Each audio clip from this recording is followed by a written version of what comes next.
जंतर मंतरवर जे झालं ते देशानं जगानं पाहिलं। मला शिव्या देणाऱ्या मुलांना माफ करायचंय। मोदींचा नवा व्हिडिओ तर फक्त रीलवरच माफ करणार की गुन्हे पण मागे घेणार? दिपकेंचा खोचक सवाल।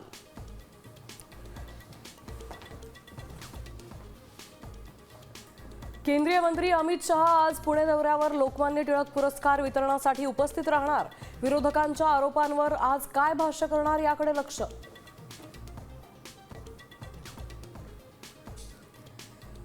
ठाकरे सेनेच्या जिल्हा प्रमुख संपर्क प्रमुखांची आज शिवसेना भवनात बैठक। पक्षप्रमुख उद्धव ठाकरे करणार मार्गदर्शन।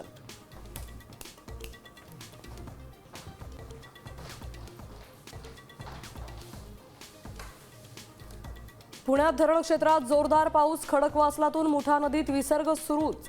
मुठा नदी पात्रात अनेक गाड्या बुडाल्या। नदीकाठच्या नागरिकांना सतर्कतेचा इशारा। एकता नगरातही पाणी शिरलं।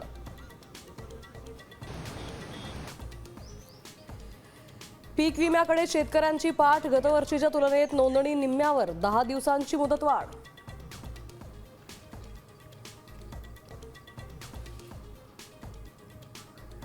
वाढत्या महागाईत सरकारकडून मोठा दिलासा। व्यावसायिक एलपीजी सिलेंडर 209 रुपयांनी स्वस्त। घरगुती सिलेंडरच्या दरात कोणताही बदल नाही।